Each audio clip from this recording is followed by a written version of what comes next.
If you can see the assignment on your phone, kindly thumbs up. Okay, perfect. So this was last night's assignment that we're supposed to test ourselves if we actually understood market order types. So to start off, let's have a volunteer. The first question was very easy. The following are spot signals. Explain what they are asking you to do and the type of market order you'll use in each case. Let's have a volunteer to help us. Part A, then we'll have a second volunteer for part B. Someone, anyone?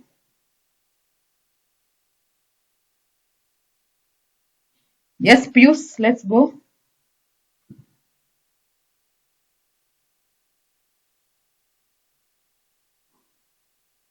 Part A.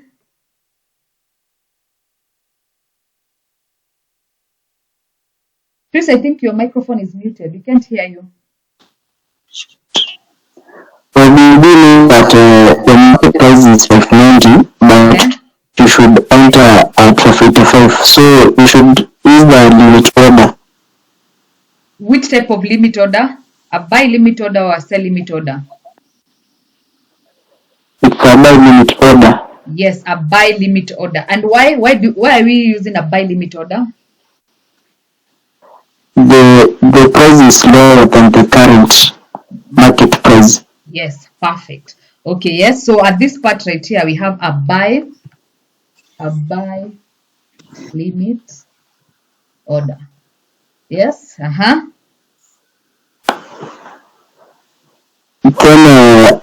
after placing the order, you'll go ahead to place your take profit and stop loss entries. Yes. Which order type do we use for a take profit? Take profit should be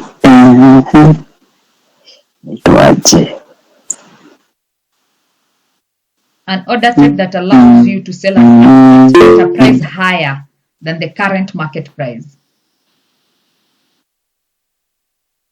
To help you remember.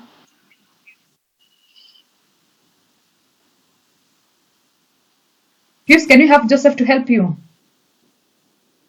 Yeah. Yes, okay. Thank you for that. Joseph, let's go. Take profit is a sell limit order. A sell limit order. Why? Price higher than the current market price. Yes, it's an order type that allows you to sell an asset at a price higher than the current market price. Okay, a stop loss. Stop limit order. A stop limit order. Why? It will trigger you to avoid more losses. Yes, which type of order type? A sell stop or a buy stop limit order in this case? That is sell stop. Yes, a sell stop limit order. And the reason is because it allows you to sell an asset at a price lower than the current market price. Let's appreciate Joseph and Pius kindly.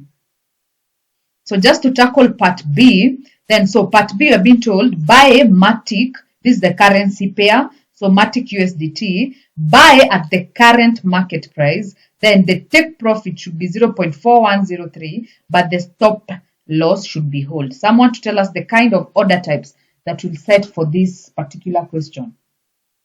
A volunteer. Sly. It's Sly in this class. Sly, yes, you're here. Let's do it. This second part. Which market order type should we set? Limits. My limit. Not quite, but thank you for that. Thank you for that. Not quite. Remember, we are buying this asset at the current market price. Current market price.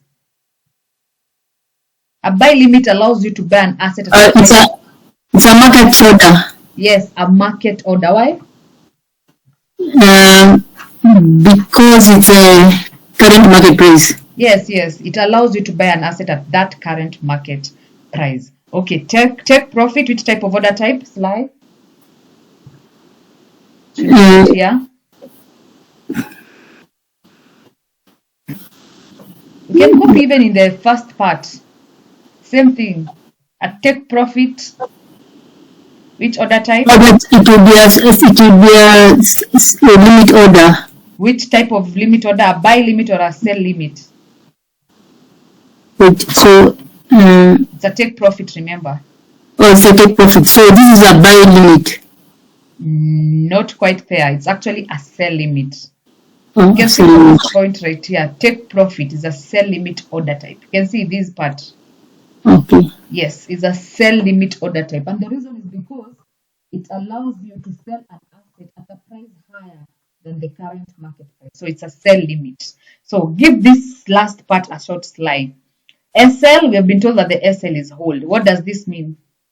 We have been told to hold our SL. What does that mean? Give it a shot.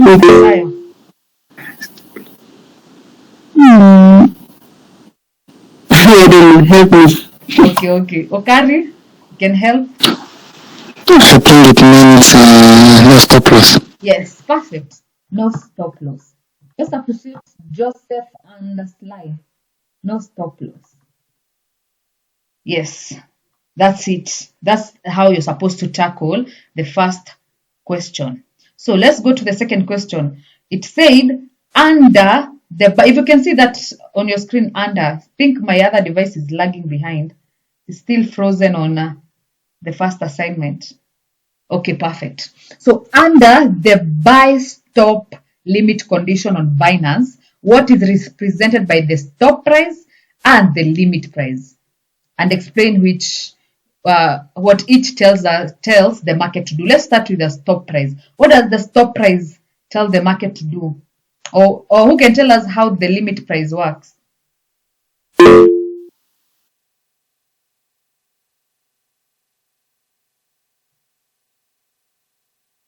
The limit price.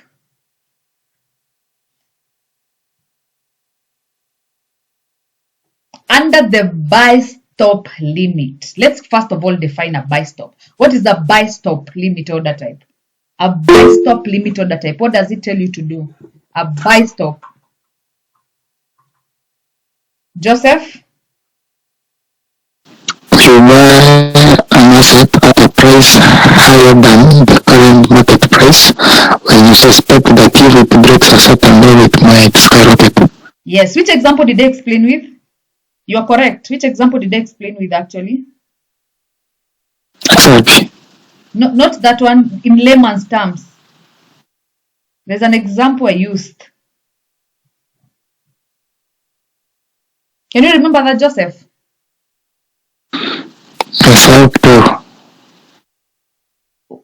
Pardon? Okay. Pius, I can see your hand is up. Remind us. I remember the BTC. No, it was a layman's explanation. Someone asked, why would someone buy an asset at a price higher than the current market price? And I gave a very simple explanation.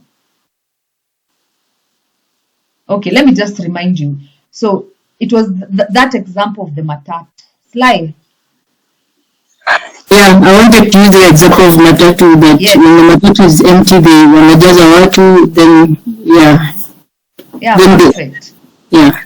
So when you go to the stage, the matatu touts or makanga have understood the concept that if you see the matatu is almost full and on the verge of leaving, the probability of you boarding that matatu is actually high. So what do? They pay people to enter that matatu to make it look like it's full and almost leaving, so that it can manipulate you as the traveler to board that matatu. That's the simplest way you can explain a buy stop limit order.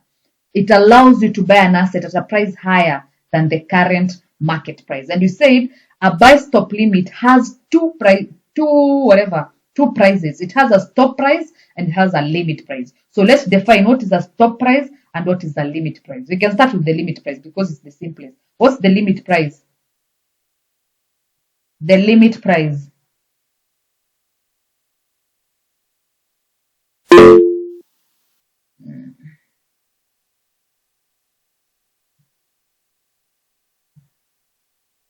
The limit price?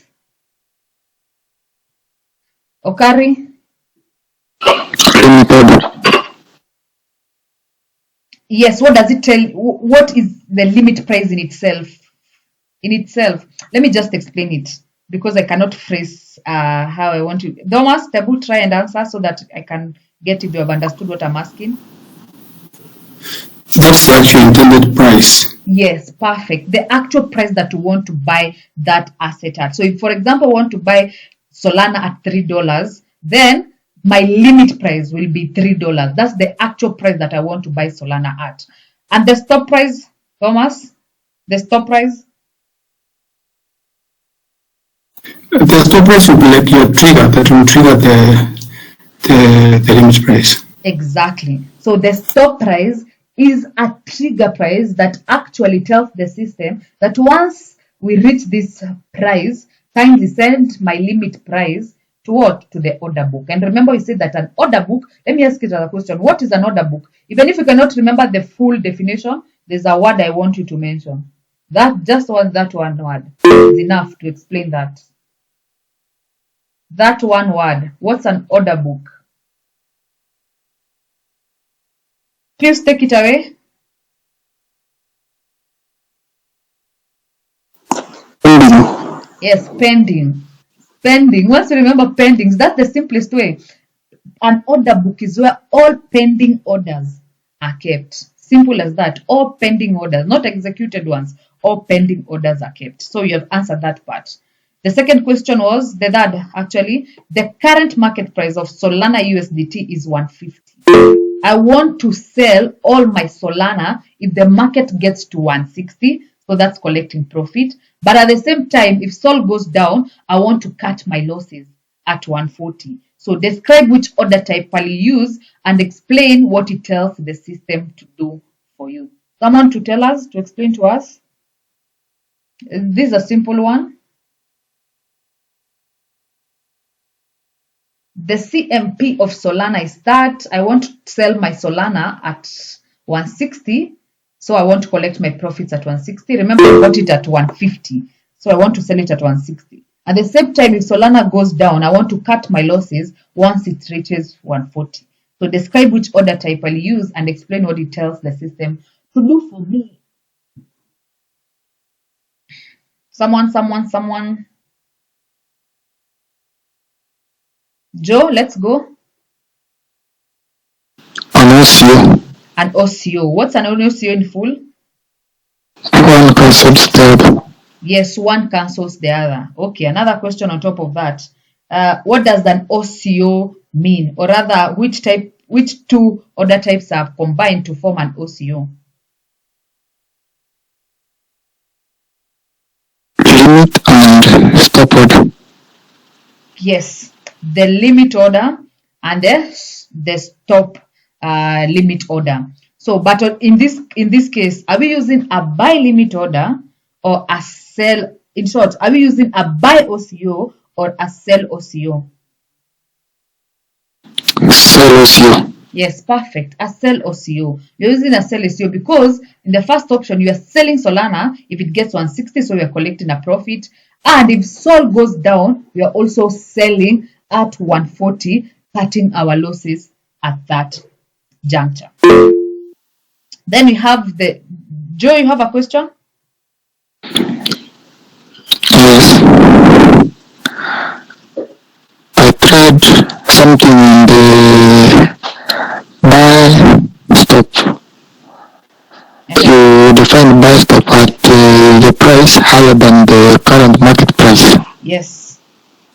But let us assume you have looked at the chart and you have seen a certain support level. Mm-hmm. And you are not sure if it will break the support level.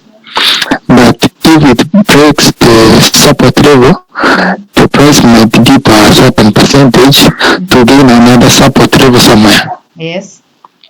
So you can set a buy stop. Yes. Now, not a price higher than the current market price, but a price lower than the current market price. Mm-hmm. Let us say that the support level was around 2.5. Mm-hmm.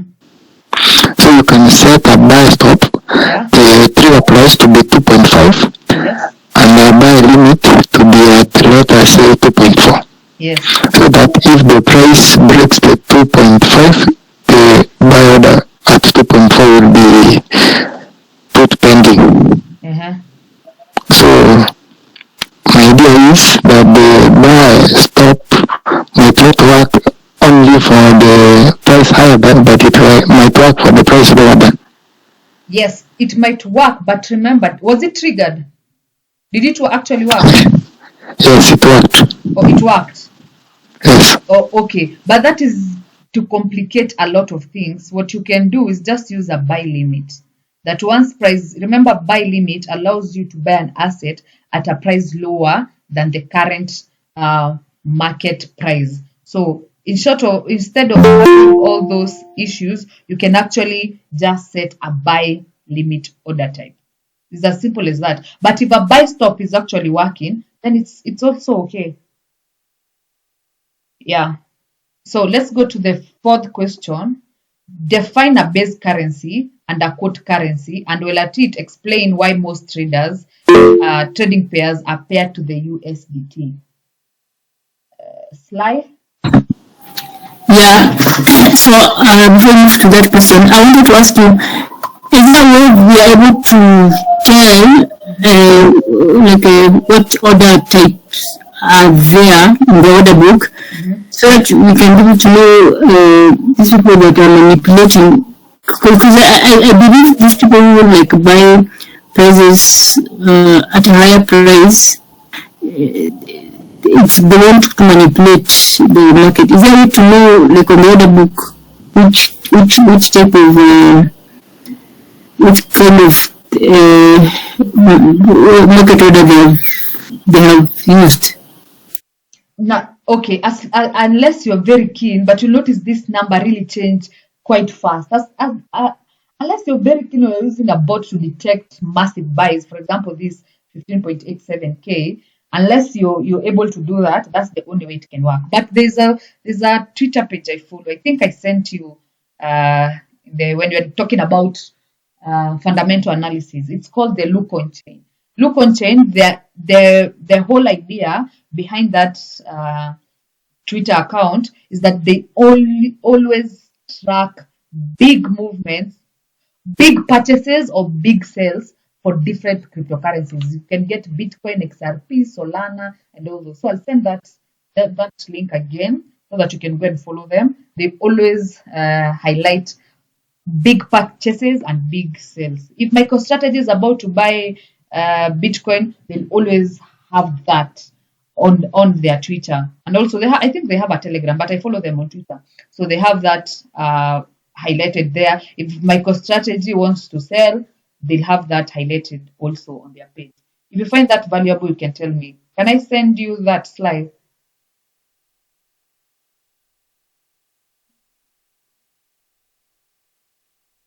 Slide, can I send you that? Yes, please, thank you. Okay, perfect.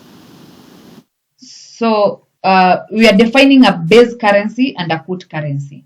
And well, at it, you can explain why most trading pairs are paired to the USDT. So someone can define a base currency and another person to define, or rather that one person can define a base currency and a quote currency. Pius? Base currency is the first currency in a trading pair. And what is a base, is a quote currency? Quote currency is the second currency in a trading pair. It measures the amount, the quantity that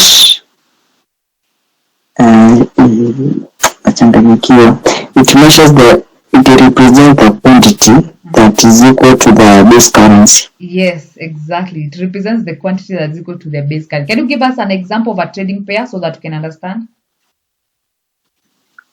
BTC, USDT. Yes, BTC, USDT. So which is the base currency? BTC will be the base currency, then USDT will be the quote Currency. So, Atit, can you explain why most trading pairs are paired to the USDT? I guess, but we'll cover that tomorrow. But you can give it a shot. There are many reasons, just one. because of its stability and high liquidity. Yes, stability and high liquidity. But we look at that when we're talking about trading view, we look at that in depth. Then name at least 2 of the good trading habits to have and 2 of the bad trading habits to have. That's the simplest. 2 of the trading habits to have and 2 bad trading habits to have. Let me see who is here. Mula, that's an easy one. Tell us. You can even actually mention just one good trading habit to have. Emmanuel is also here. Christian is also here, or Christine. Gojo, Joel. Anyone to give us good trading habits to have or a bad trading habit to have.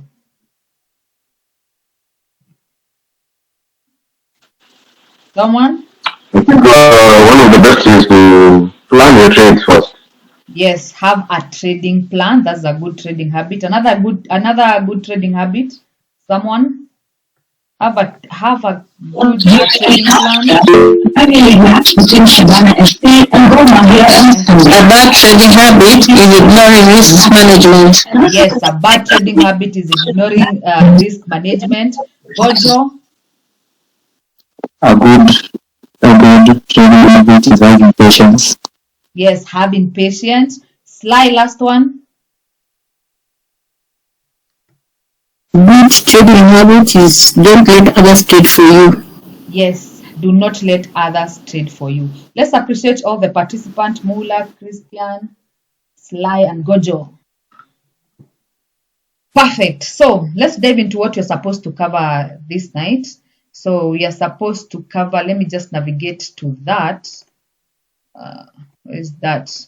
Yes, we are supposed to cover candlesticks. So, and in this class, we look at what is a candlestick, parts of a candlestick, how to interpret a candlestick, and lastly, we are going to look at what we call a candlestick Bible. Let's dive in. So, SMC topics to cover. This is basically everything that I think we should cover within this week, if not partly next week. So today we are looking at reading the candlestick patterns. Tomorrow we are going to have a guide on trading view. The day after that, understanding market structures. The day after that, we're going to have a smart trading techniques where we're going to look at things we call an order block and a breaker block. Then the following day, we look at fair value gaps, the Quasimodo level, or what we call the Quasimodo pattern, then the stop hunt. Then lastly, we're going to have 14 key zones and live chart demonstration. So let's start with point number 1, that is candlesticks. So what is a candlestick? A candlestick chart provides a visual representation of price movement over a specific time.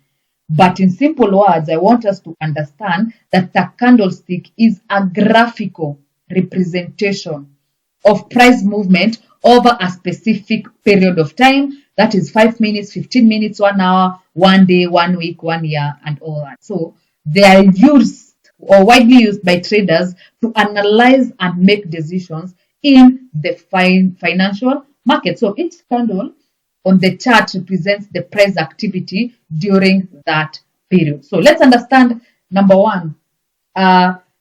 What's a candlestick? You're saying a candlestick is a graphical representation of price movement over a specific period of time. Let me just show that. So we are saying a candlestick is a graphical representation of price movement over a specific period of time. So what you're seeing on your charts right now, represented by green and red, is what you call a candlestick.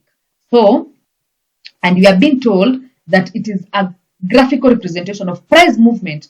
I'm repeating that. Price movement over a specific period of time. For example, if you look at on top of, do not worry about trading view, we're going to look at that in depth tomorrow. But I want you to just master this part. If you look at this part right here, you'll notice I can choose time from these time frames. This is what we call time frames from this chart. And whatever you're having right now, it's the 1 day time frame. 1 day time frame. So what does this mean? It means that every candle on this chart, on the 1 day time frame, took 24 hours for it to be formed. So no wonder you're saying it's a graphical representation of price movement over a specific period of time. In this case, our specific period of time is 1 day. So if I'm to go, just let me go to a smaller time frame so that you can get it. So if I'm to go to a smaller time frame right here, if you can see that, kindly thumbs up. I don't know why my device is lagging. If you can see, yes, perfect. And if it lags, kindly alert me. For example, now it has lagged. Let me refresh that.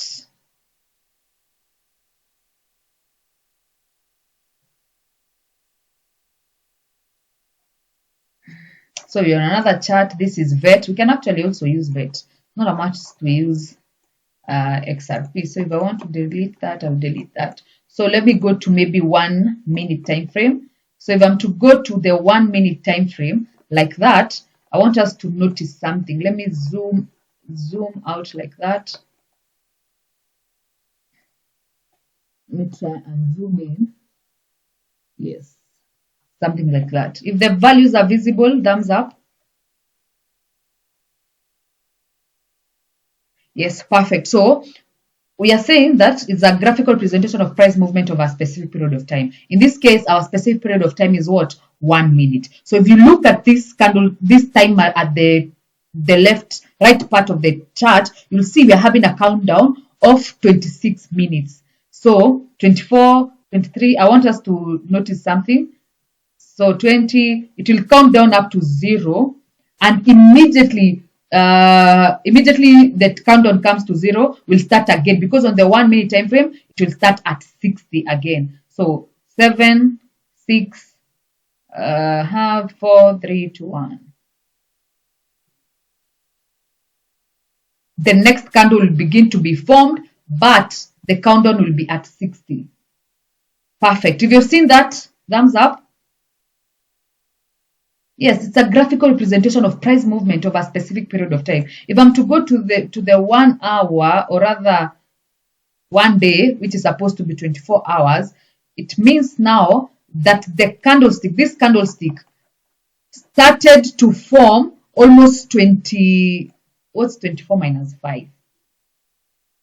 Almost 19 hours ago. That's when it began to be formed. So we are remaining with 5 hours, 20 minutes to the closure of this candle. So each and every candle on the 1 day time frame represents 1 hour price movement over a period of 1 hour. Then you have been told also on the same, you have been told that it helps to analyze or make decisions in the financial market. What do you mean by financial market? If I'm to come to this part right here, you'll see the financial market is all the, I don't know how to explain, but let me just give an example. So stocks, funds, futures, forex, crypto, what you are doing, indices, bonds, economy, and options. So all this is what we call the financial market. So basically, if you know how to analyze charts, or you know basic analysis like smart money concept or price action in the crypto field, it means you can also trade the stock market, the funds, the futures, the forex, and the indices. So everything you do on the chart, or the techniques that you use on the chart, it cuts across all the financial markets. So let's come here.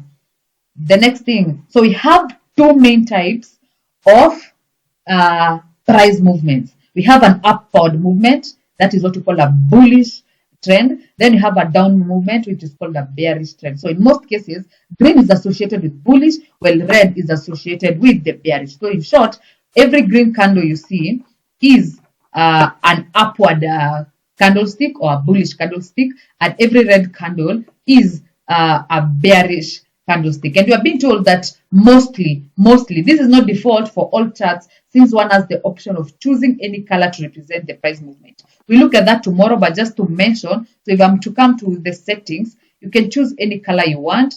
So I can decide my blue candles or my bullish candles to be represented by yellow, the borders to be yellow right here. Let me have my borders as yellow and my wick as yellow. Oh, no. Yes, as yellow. So what you'll notice now, my chart has changed, and now the yellow color represents my bullish candlestick, while my red color represents my bearish candlestick. But let me just return that to green. Green and green. But we will be able to do that tomorrow so that you can change. You can set all these to the conditions that you want. If you want blue, if you want red, whatever you want, you'll be able to do that. We'll look at that tomorrow. So let's go to parts of a candlestick. A candlestick has three main parts. It has the body, the rectangular shaped part. The rectangular shaped part, this rectangular shaped part, let me zoom. This rectangular shaped part is what you call the volume. Not the volume. It's what you call the body. Then the thin lines extending above the body and below the body is what you call the wick, or what you call the shadow. So the upper one is called an upper wick or an upper shadow, whereas the lower one is called a lower wick or a lower shadow. So let's look at each part and what it actually represents. So the body, like I've described, is the rectangular part of the candlestick. And what does it represent? It represents the volume. Rather, by volume means the pressure. So in the case of a green candlestick, the body right here represents a buying pressure. The body will represent in a green candlestick. Remember, a green candlestick is a bullish candlestick to represent a buying pressure. But the body in a red candlestick will represent what? A selling pressure. So it means long bodies refer to strong buying or selling pressure. So let's look at this. We have two candlesticks right here. One, if you can see my chart, thumbs up. I need to keep on confirming. Yes, perfect. So we have two candlesticks right here. We have two green candlesticks that are following each other at this part right here. Let me just use a rectangle to highlight the two of them. These two right here. Let me change my color. Maybe yellow, yeah. These two candlesticks right here, these two of them right here. But we have two distinctive features. The first one has a very big, or rather a long body, whereas the one that follows it has a shorter body. So how can we interpret this? We're being told that the body represents the volume or the pressure. So we can say in our first case, the buying pressure was very, very high. A lot of buyers were here at this segment. But on the second candlestick, yes, we had some volume, but in comparison to the first candlestick, the volume right here, or the buying pressure, the green candle, so the buying pressure at this second candlestick was lower than the volume of this first candlestick. That's the same thing that will apply to the case of a selling, or rather a downward candlestick. These two.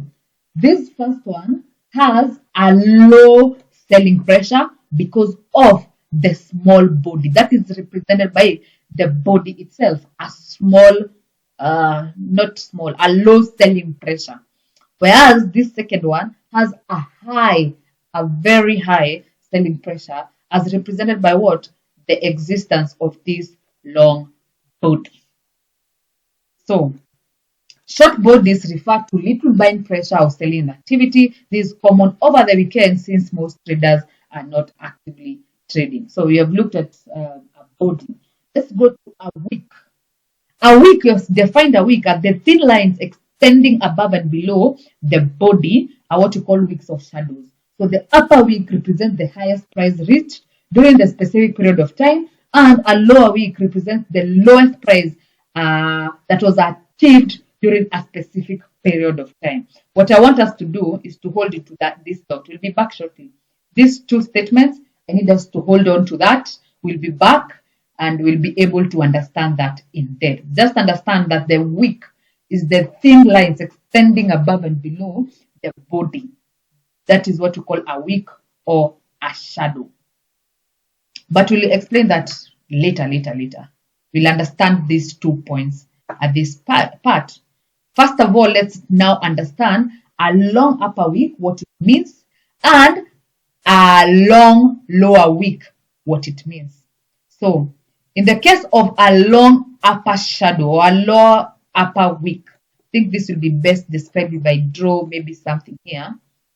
A long upper wick. Let's assume this was a bullish candlestick, so let's have green. Then we can have thin extending lines like that. Let's make it green also. What's the color? Yeah, green like that. So what does a long upper wick represent? So we have said that a green candle is a what? Is an uptrend candle like that. That like price is moving high. So it's an uptrend candle. This is very important. We need to understand that direction like that. So the direction is up. So if the direction is up, it means that the price is moving from low to high. So let's interpret this. So the market, the price opened from this price right here. Then the buyers pushed the price all the way up to this point right here. But the sellers pushed the price down up to this part right here, and we had our closing price at that point. I repeat again, the price opened at this part, but the buyers pushed the price up to this part, but they were overcome by the sellers who overpowered the buying pressure and pushed the price down up to this point, and we had a closing price at that point.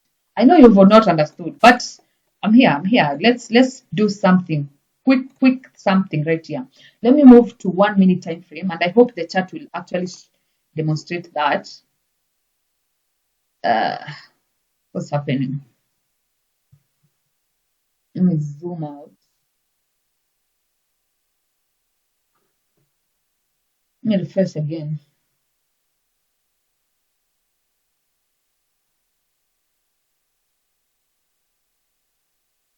I want us to understand something. I want us on the 1 minute time frame. Perfect. The 1 minute time frame, so it will be fast. I want us to observe something. Perfect. This is a perfect example. The sellers are now in control. If you can see that, thumbs up. They are pushing this. They're trying to push this price down. If you can see that, thumbs up. They are pushing it. You can see the body is going down. Remember, the body represents the buying pressure. The pressure. So in this case, the selling pressure. They're pushing that price down. Exactly. It's going down. Hope it behaves the way I want. Perfect. The buyers have overcome the sellers. If you've seen that, thumbs up. You've seen that minute change where yes, you can see we are going up again. So you have gone back up again. So the buyers are pushing. It's like a tug of war. The sellers want the price to go up, but the buyers have actually overpowered the sellers at that juncture. So they have pushed the price up again. The buyers are now in control. They've pushed the price up. And what has happened? We've had a closure. Perfect. This is a perfect example of a long bottom wick. I wanted a long upper wick, but at least it has demonstrated that part right there. Let's see the second candle, how the second candle will behave. This is a long lower wick. What just happened? So let's it has moved really fast. But let's see how it will behave. Yes, the buyers are now pushing the price higher. If you can see that, thumbs up. The buyers are in control. They are trying to push the price up. Let's see if the sellers will actually overpower them at a point. Let's wait and see.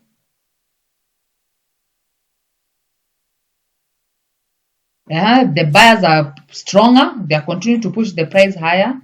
But let's see if the sellers will try and push it down. Perfect. If you've seen that, the sellers have overpowered the buyers and the price has gone down. Perfect. And we had a closure. So we have, actually, it has done a very good job. It has shown us a long upper wick and a long lower wick. If now I'm to draw what I was drawing, you now get what I'm saying. So we are having a long upper wick. And from that we've seen that the price was here. The buyers tried to push the price up to this part, but what happened? The sellers overpowered the buying intention, or rather the buying pressure to push the price higher, and they pushed the price down, and we had a closure at this point. So what does this tell us? Every time you see a long upper wick, it represents what? Selling pressure, or rather the sellers overpowered the buyers. Let's go to a condition of, I'm coming back to you, Thomas. I can see your hand is up. Coming back. Let me just explain this. So in the case of a long lower wick, then what does this mean? The sellers, this should be red. Okay, doesn't matter. The sellers tried to push the price down with all their might. They tried to push the price down. But what happened? The buyers overcame the buyers overcame the selling pressure, and they pushed the price up, and we had our closing price. So what does it mean when you see a long lower wick? Is that the buying pressure is higher than the selling pressure. If you've gotten that, thumbs up. I think. Okay, Thomas, you had a question you can ask. Yes, okay. I've understood except that the terminology used, for instance, when you say that the sellers put pressure on the pressure for the price to close at a lower level, you know, the understanding here is that the buyers, there's more, what do you call it? There's a higher demand for the asset. Okay. Therefore, yeah. Let me explain in very simple layman's terms. Remember, I said that a candlestick represents price movement over a specific period of time. In our case here, it's 1 minute. Let's use this candlestick, this one with a long bottom wick. So let's try and interpret it. So it represents price movement over 1 minute. So the candlestick took 1 minute to be formed. That's the first step. Higher. What's the next thing? The body represents the volume. So actually in this case, the buying pressure was high because it is a green candlestick and it's a long body. Let's now interpret the lower bottom wick. A lower bottom wick represents that the buyers were actually in control. So in the formation of this candle, when the price was going down, you'll understand that this candle was actually a green candlestick, because as the price was going was a red candlestick. When the price was going down, the candlestick was red because the selling pressure was higher than the buying pressure. But the buyers overcame that selling pressure and the price went up. It doesn't mean that the asset vet is on demand. What it means, over that specific period of 1 minute, the asset vet was in demand. And how can you interpret this in layman's terms? We can just give an example. We had 3 buyers, me, Pius, and maybe you, Thomas. But we were fighting against 2 sellers, which is Christian and maybe Emmanuel. So it means 3 buyers versus 2 sellers. Who do you think will overpower that, Thomas? 3 buyers, 2 sellers. The buyers. The buyers, assuming that everyone is buying, or the amount that we're using to buy and sell is equal. Everyone has $50, $50, $50. So assuming that is a constant, then it means the 3 buyers will actually overpower the two sellers. And that's the case. The 2 sellers tried to push the price down, but the 3 buyers pushed the price up. Have you understood now the concept of the volume? Yeah, it's clear. It's clear. Yes. Perfect. So another, we are saying a long upper shadow.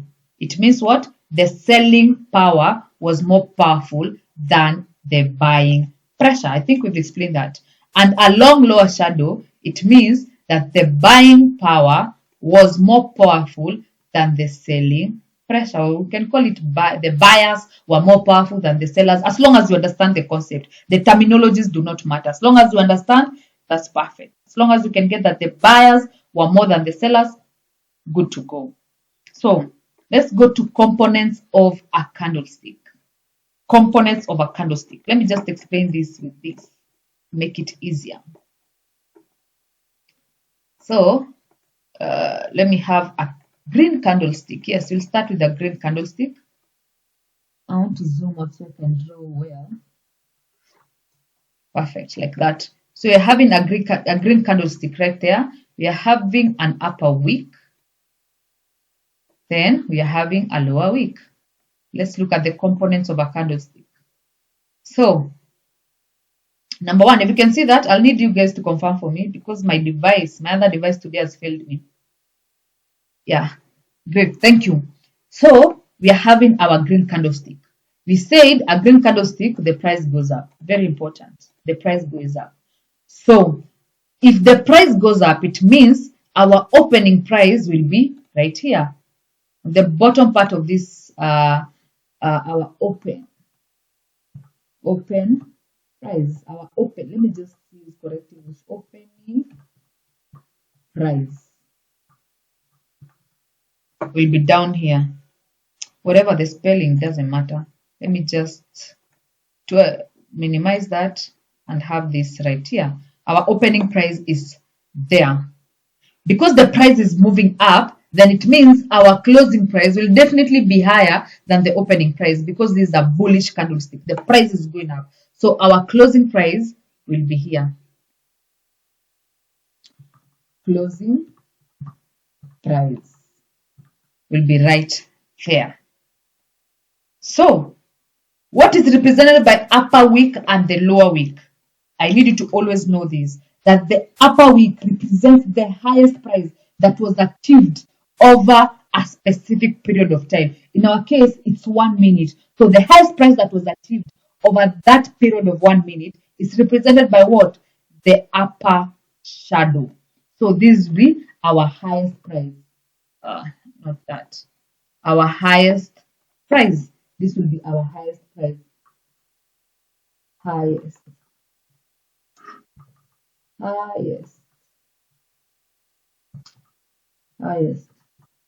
price. And the lowest price that was achieved over our period of 1 minute will be represented by the lower wick. So this will be our lowest price. Lowest price. Price, like that. And this, you'll see that from this right here. If I'm to use this candle, let me look at a candle that has both wicks. So if we're going to look at this green candle right here, you'll notice that the highest price, if you compare this price right here, this price is 0. Let me just use a knee. This bottom wick right here, the price is 0.2444 something. On comparison to this price of this upper wick is 24512. So this clearly is the highest price. The highest price that was achieved. This period of remember it took 1 minute for this candlestick to be formed. So the price that was achieved, the highest price that was achieved over this period of 1 minute is actually 0.024 whatever. But the lowest price is what? 0.0224. If you compare these two prices right here, you'll notice that this is higher than this. So the highest price is represented by the upper wick, and whereas the lowest price is represented by the lower wick. And because this is a bullish candlestick, it means that our opening price was right here, and our closing price was right here, right there.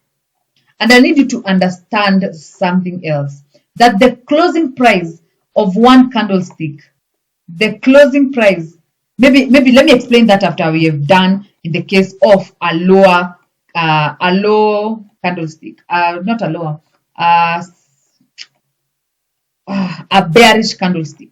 This was the case of a bullish candlestick. If you have understood the case of a bullish candlestick, thumbs up before you go to a bearish candlestick. Perfect. Let's look at a bearish candlestick. This is what we have. Let's have that in red to make a difference. Red. Fill that with red. Also, we have our upper wick in red also. Then you can have our lower wick in red also, like that. Remember our direction is like this. Red, someone to help us determine our opening price, our closing price, our highest price, and our lowest price? Someone? Slide. So, Let's do this. Pardon, kidogo. Let me do this so that you can be able to do that. So let me name this part. Let me name this A. I name this part B. Let's B. Then I can name this part C. And I can name this part D. Let's go now. Okay, so this is a bullish, a bearish candle showing that it's selling. Yes. So the opening price would be B. Our opening price will be B. Yeah. And the closing price will be C. Yes, closing price will be C. So the highest selling price, the highest price will be D. The highest price will be D. And the lowest will be A.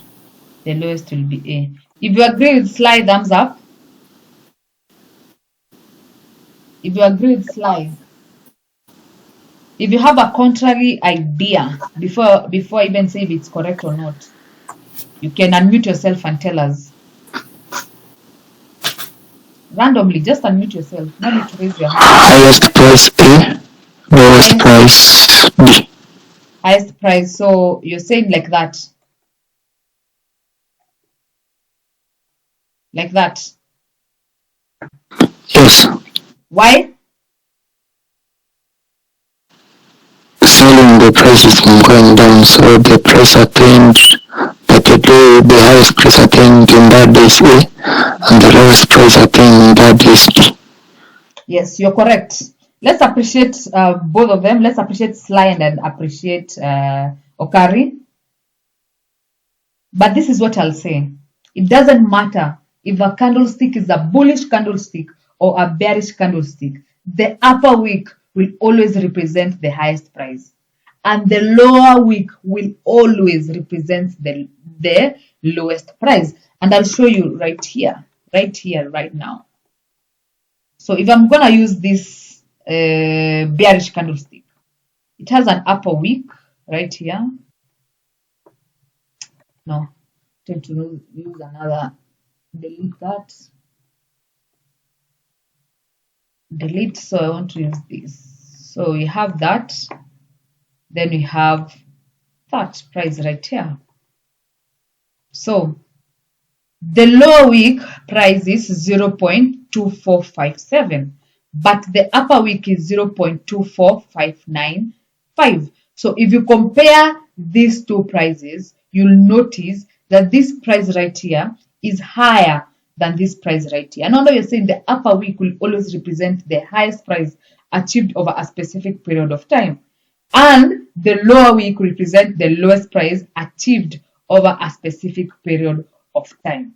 But because this is a downtrend candlestick, the price is going down. So the opening price will be up here, whereas the closing price will be down here.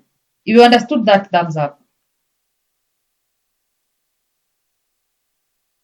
Perfect. If now, remember we said put a reminder. Where was that? There's a part I said put at the back of your, and maybe look at it later. Let me just go back to it. I think it's this part. If now you can understand this statement that the upper wick represents the highest price reached during a specific period of time, and a lower wick represents the lowest price over a specific period of time, thumbs up. Perfect. We've all understood that part. So you have cleared that. So going back to this, now components of a candlestick, we have already covered that. We have looked at the opening price, we have looked at the closing price, we have looked at the highest price, and we have looked at the lowest price. So there's something I wanted to mention actually. Another thing you need to understand that the closing price of one candlestick is always the opening price of the next candlestick. Let me move to maybe, let's use another time frame. Let's use 1 hour time frame. I repeat that again. The closing price of one candlestick is always the opening price of the other. Let me delete this. Remove all of them. So let's use an example probably here. Let's use this green candle. This part, let me highlight it. This red, the two greens, and this last red right here. I'm saying that the closing price of one candlestick is always the opening price of the other. So what's the closing price of this red candlestick? It's down here. Remember, the direction of a downtrend, of a down whatever candlestick is this. So the opening price is up here, whereas the closing price is down here. And in the case of an uptrend candlestick, the opening price is down here, whereas the closing price is up here. So the closing price of one candlestick is always the opening price of the other. What if two green candlesticks are following each other? Remember, the direction is also what? Up, like this one. So it means the opening price is down here, whereas the closing price is up here. But that's the thing. The opening price is down here, closing price is here. So the opening, let me just name that so that you can see. So the opening of this candlestick, remember the direction is up. This is the opening price of this, whereas its closing price, because it's an uptrend candlestick, is right here. That's the same thing with this other one. It's an uptrend candlestick. Close. Where does that C go to? C is right there. Let me lock it. The C. If you can see that C, kindly thumbs up. Perfect. So that's the closing price of this other one. This is also an uptrend candlestick. So the opening price will be down here. This is the opening price. Our opening price will be down here. Whereas our closing price will be what? Will be up here. Our closing price, where's that? Closing price. What's happening? Why are these things disappearing? Oh, it's, maybe the color. Our opening price, let me just try and increase that size. Our opening price, let me increase also this one. And the opening price of this one. Yeah, opening price and our closing price will be up here. For this other one, our closing price is up here.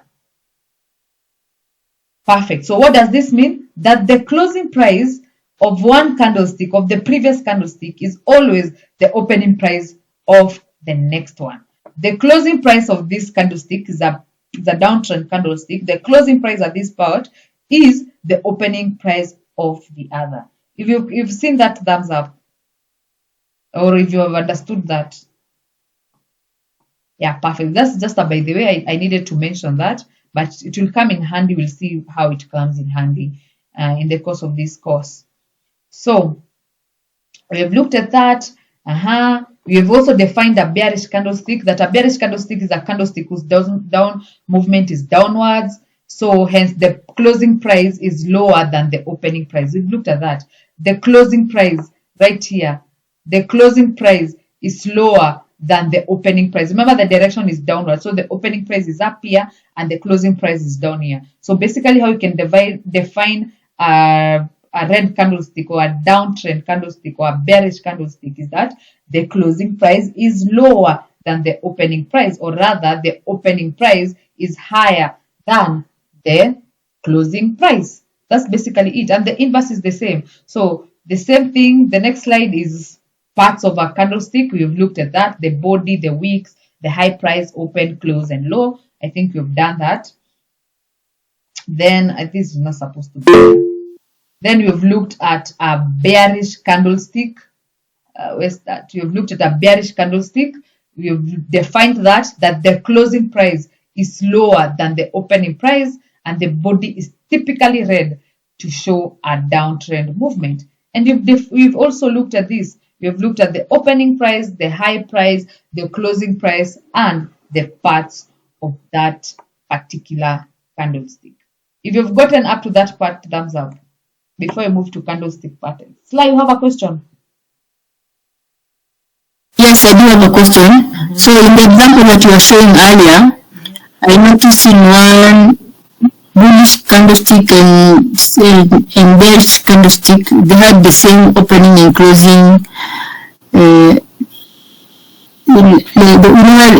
you had the 1, 2, 3, 4, number 4 from, no, 1, 2, 3, 4, 5, number 5 from the right, my right. 1, 2, Those two, 3, 4, 5. This one. yeah, those two, 5 and 6, they have the same closing and opening. So does it mean anything? Let's look at them right here. The opening price. Remember, that's what I said. The opening price is always the closing price of another. We'll do this with you actually right here. I mean, those two things those I know these two. Is this yeah. two? Yes, they look like twins. They're equal. Does it mean anything? Let's do together so that you can understand. Don't even unmute yourself. Stay there. Stay there. So, a question. Which direction is this? This is the uptrend, like that. Yeah. Yeah. Right? Yeah. So what is the opening price of this candlestick? Lie. It's below there. Opening price is right here. Mm. The opening price is there. Let me lock that. The closing price Is there on the top. on the top. So right here, closing price. Closing price. Right there. Let me try and move it there. Okay? Mm-hmm. Perfect. Let's forget even about these candlesticks that they are following each other. Let's go to our red candlestick. Ignore all these other ones. The direction is down. Right? Yeah. So where is my opening price? There on top. On top. Perfect. On top. Lock it like that. Where is my closing price? Down there. Perfect. So what statement did I say? That there? Yeah, so the opening the closing of one is the opening of the other one. Yes. So what I wanted to ask is, does it mean anything when they are like, Bodies are equal, almost equal. Okay, we'll do that with you again. What do you say a body represents? Pressure. Pressure or the volume, right? Yeah. So if you're having two almost equal bodies, what does that tell us? That the buyers and the sellers have this almost equal strength. Perfect. Simple as that. Oh. Appreciate yourself. Actually clap for yourself there. Let me clap for myself. Yes. It's as simple as that. That the volume or the buyers have equal power than the sellers. But as you've seen, the next candlestick tells us what? The sellers actually took over the buyers. Yeah. Yes. Thank you. Okay. Let's go. Any other question? Anyone who has another question?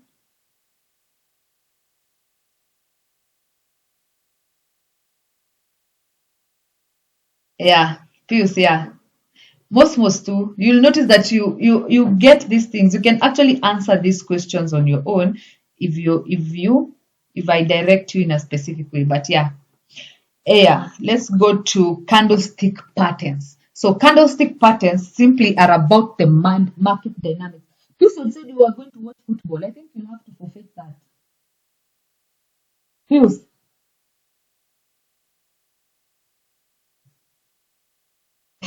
But I won't take much of your time. Only the next 15 minutes you should be done.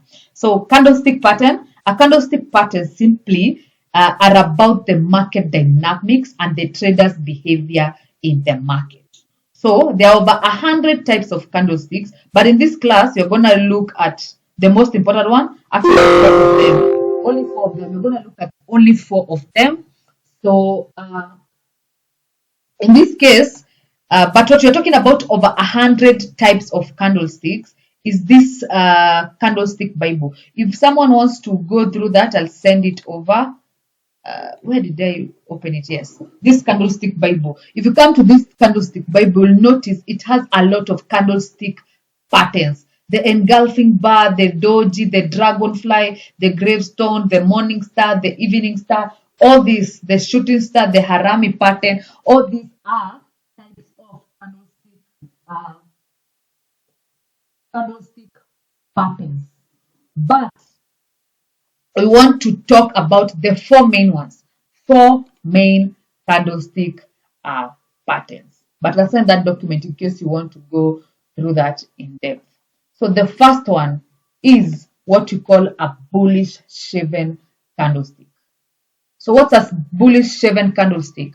It has a small or non-existent wick or shadow indicating that the high price for that period was very close to the closing price of that candlestick.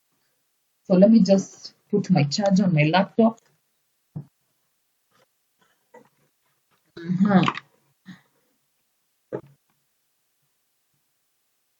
Perfect. So a bullish shaven candlestick, it has a small or non-existent wick, you can see that, indicating the high price for that period was very close to the closing price. So the absence of the wick suggests strong buying pressure and the bulls are in control. Remember, I said that the body, what Sly has told us a few minutes ago, the body represents the volume or the pressure. So if you have a green candlestick with no wicks, it means at that particular part, the buying pressure was very high. Let's see if we can see an example of a very bullish shaven.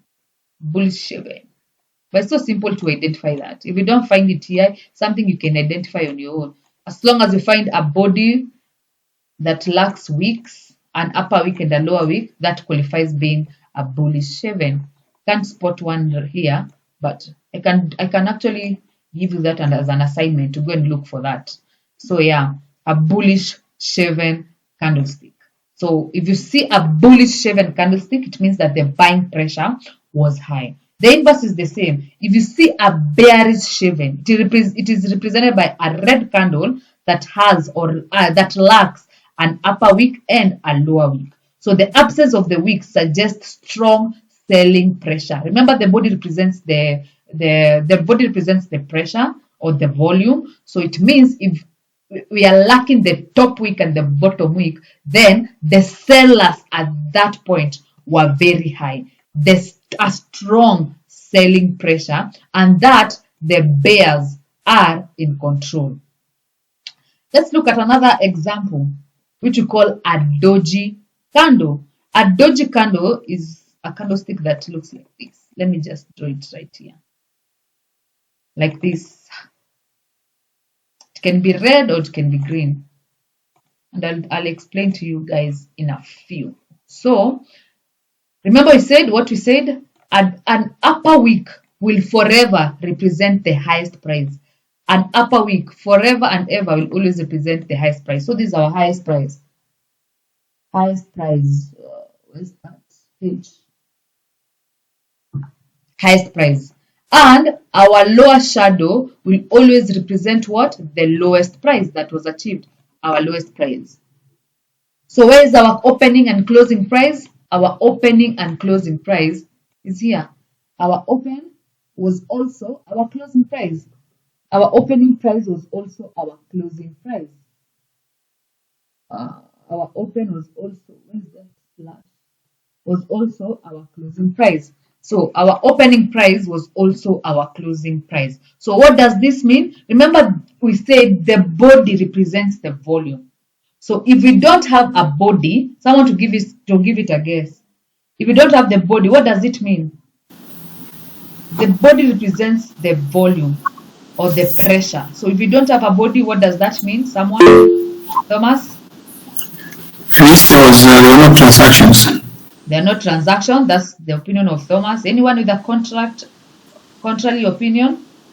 Let's have Joseph. Selling pressure and buying pressure is equal. Yes. Let's appreciate Thomas and Joseph.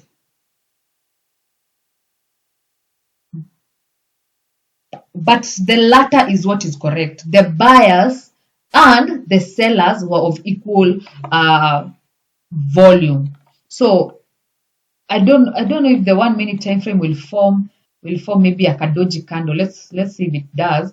But this is what I wanted to explain. That in the course you saw that every time the market, or rather the price was changing, the candlestick keeps on changing. It keeps fluctuating. It moves up, it moves down. For example, let's just see if it will happen. So right now, the bulls are in control. They have pushed the price up. They've pushed the price up. Let's see. They are also in control. They've pushed the price up. Remember that our opening price is right here. Our opening price is the bullish candlestick. So our opening price is right here. So the buyers have been in control. They are continuing to be in control. The countdown is at 5, 4, 3, 2, 1. I want Thomas to understand something. What if the sellers push the price down? You can see they've pushed up to this point, but what if they pushed up to this point? What does that mean, Thomas? It means the opening price and the closing price will meet, Yes. and the pressure will be from both sides will be neutralized. Yes, that's exactly. Venye tu this one has refused to form a doji, but yeah, that's exactly what it means. It means that the two candlesticks, the two pressures, the buying pressure and the selling pressure, are of equal strength, and it's because I've changed my time frame. I can't remember which time frame you were in when Sly was asking about the two order blocks. These ones right here that were of equal volume. Which time frame? If you can remember which time frame that was, I can't remember. But in short, what I'm trying to say, if you can remember that example for Sly was like this. We had two candlesticks of different pressures. We had a red one and a green one, if I'm not wrong. A red one and a green one like that. Let me have also the borders in green. Then they had some tweaks. There's some tweaks like that. What am I doing? They had some tweaks like that and another week like that. Then he had another week for this one like that. Other one like that. And you explained that the bodies actually represents the buying pressure. Let's assume this was maybe on the 5 minutes time frame. I want us to understand something. I wish I can remember so that we can do that manually, but you can do this as an example. As you're exploring the charts, you can do this. Maybe this was on the 1 hour time frame. On the 1 hour time frame, it might represent this pressure like this. But when you move to a higher time frame, these two candlesticks may be represented by just one candle. Because remember, if these two candlesticks, remember we said that a candlestick is a graphical representation of price movement over a period of 1 hour. So it actually took 1 hour for this candle to be formed, and it also took another 1 hour for this other candlestick to be formed. So if I'm to move to a time frame like maybe 2 hours, then it means these two candlesticks will be represented by what? One candle. I repeat that again. This was on the 1 hour time frame, so it means each candlestick took 1 hour to be formed. So if I'm to move to a 2 hour candlestick, 2 hour time frame, 2 hour time frame, not that. If I'm to move to a 2 hour time frame, it means these two candlesticks will be represented by one candlestick. So how do you think that candlestick will look like? Because remember, the volume of these two was equal. So that candlestick will be like this, will be a doji candle. If you've understood that question, or rather that part, thumbs up.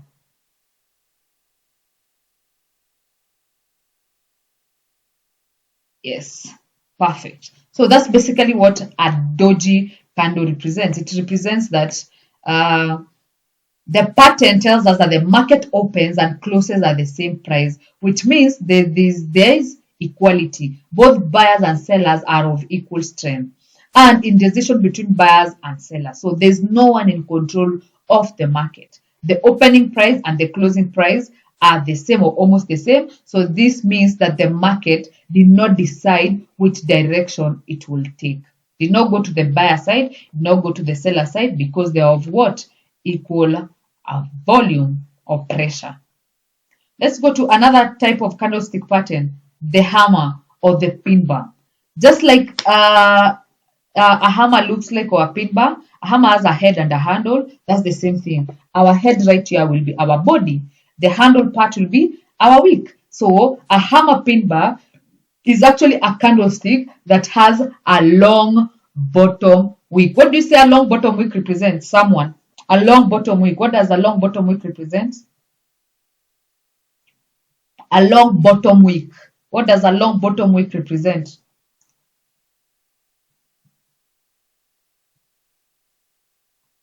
Are the buyers in control or the sellers in control?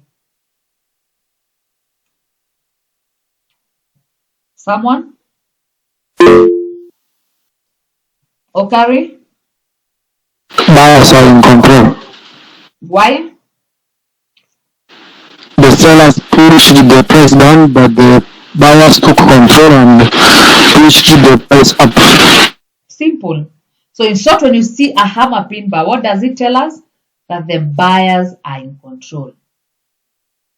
You can see the candle forms when sellers push the market lower after the open, but they get rejected by the buyers. So the market closes at a higher price than the opening price. So in short, when you see a hammer, you know that the buyers are actually in control, or the buying pressure is higher than the selling pressure.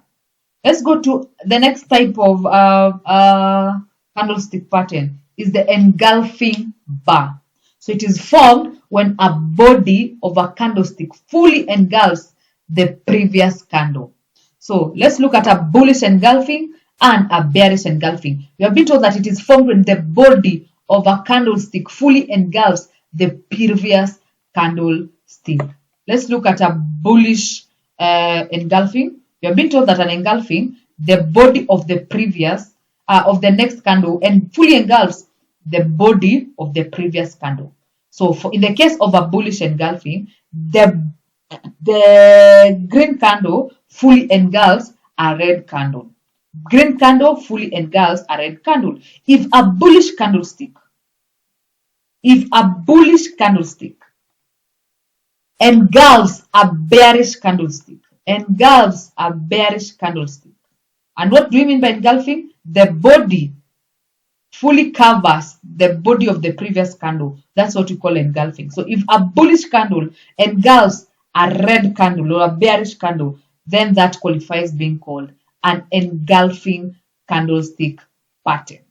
And if a bearish candle fully engulfs a bullish candle, if a bearish candle, the body, in specific the body, if the body of a bearish candlestick fully engulfs the body of a green candle or a bullish candle, then this is what you call a bearish engulfing candlestick pattern. Sly, you have a question? You have answered because you said it's the body being engulfed, so that is plus the wick. You answered, thank you. Okay, yeah, it's the body. So let's look at a bullish engulfing, a situation where the bullish candle fully engulfs the bearish candle. So what does this tell us? How do we interpret a bullish engulfing? It tells us that the market is no longer under control of sellers, and buyers will take control of the market. That's as simple as looking at this. You don't need to understand all these terms or a bullish engulfing. The fact that is, a body represents the volume. Simple as that. Body represents the volume. So if I'm to come to this chart, I'll see that the body of this red candle is smaller than the body of this green candle. So logically, what does that mean? The buying pressure is actually higher than the selling pressure. And that's what is being interpreted right here. It tells us the market is no longer in control of sellers. And the buyers are in control of the market. That's simple. You don't need to understand this is a bullish engulfing or whatever. You just need to understand how the body, or rather what the body represents. It's the same thing as the hammer. You don't need to understand, or it's called a hammer, it's called a pin bar. All those terminologies are a lot to keep in your head. As long as you understand a long bottom wick, what it means, and a long upper wick, what it means, you're good to go. You don't need to understand it's called a hammer or whatever. These are basically terms to make you look smart.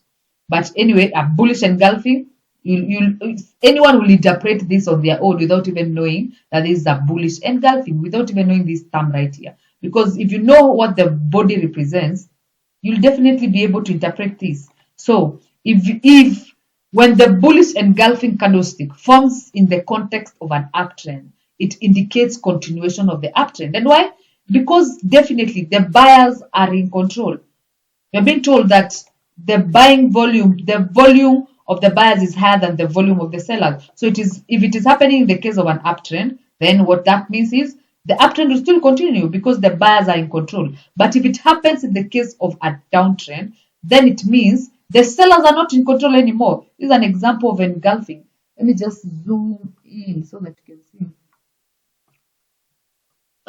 What am I doing? Zoom in like that. I think everyone can see right there. So in the case of a downtrend, this was a downtrend, but we have a bullish engulfing where the red body is smaller than the green body. So it means the buying pressure is actually higher than the selling pressure. And what happens? The buyers will be in control. We've been told the buyers will be in control. So the market stopped from being a downtrend and now it formed another trend, which is an uptrend, since the buyers are now in control. And the inverse is the same. For bearish candlestick, it means for bearish engulfing. What am I doing? For bearish engulfing like this, let me zoom out. Like that. For bearish engulfing, it tells us that the market is no longer control of the buyers. You can see from the body, different body sizes represent different volume. So in this case, the volume of the sellers is actually higher than the volume of the buyers. So it means the sellers in this case are in control. And that's why we are being told that the market is no longer in control of the buyers. The sellers will take control of the market. So when the bearish engulfing candlestick forms in the context of a downtrend, it indicates continuation of a downtrend. It will continue to go down because the sellers are still in control. But if it happens in the case of an uptrend, you can see this part right here, the case of an uptrend. Remember, a bearish engulfing means that the sellers are in control. But in this case, it was an uptrend. It has formed just right there. It means now the sellers are in control, and that's why the market sold from that point. If you have any question, Sly, I can see your hand is up. Do you have a question? Yeah, so the example that you gave of bearish, you go to slide number 26. Yeah, so I had a question, but I've just remembered what you said, is that the closing of one is the opening of the other, so that candle is not correct. Yeah, this candle is not correct. This is basically for just a demonstration. Oh, so the engulfing it can be, now I understand. I thought it has to be in the middle, but now I've remembered. No, it doesn't have to be in the middle. This is just the purpose of demonstrating that the body that we use to check the engulfing situation. Okay, thank you. Yes. And basically that's it. I've just tackled the 4 main candlestick patterns, but like I mentioned, there's so many. Dragonfly, gravestone, but you'll notice all these are just terms to make someone look smart, or rather for what? I don't even know. But if you know how a candlestick works, the different parts, what they represent, these are things you will just get on your own. You don't need to know Sijui a harami. I'm very sure I know a harami, but I don't know the term, a shooting star or whatever. But if you want these, I can send this. I can send these documents. Let me see how many pages it is. 168. Yeah. If you want that document, I can send in the group. If majority want, I can send in the group. If you want individually, you can DM me. I can send you on your own. Let me see if there's something I've missed. Oh, the last part is basically talking about a long top wick. This we've done. We've covered this a lot. A long bottom wick we have done already. Yeah, and that's it. That's it. Any question before I end this class? Any question? If everything is clear on candlestick patterns, thumbs up.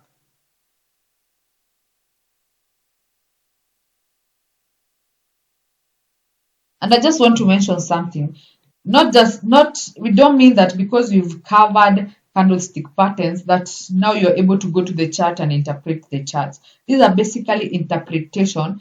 I don't want you to go to the chart, see a bearish engulfing and go short the market, because now you've seen a bearish engulfing and you're sure you're gonna go down. Now you short the market. A lot of these go in hand. This is one of the things. Bearish.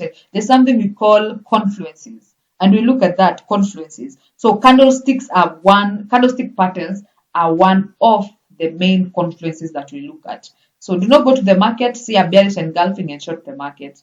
Be patient. We'll be able to understand all things progressively as we go on. Any question? And this week I want to be sending assignment because it's more technical and I need to see if people are getting it. So if no questions, thumbs up.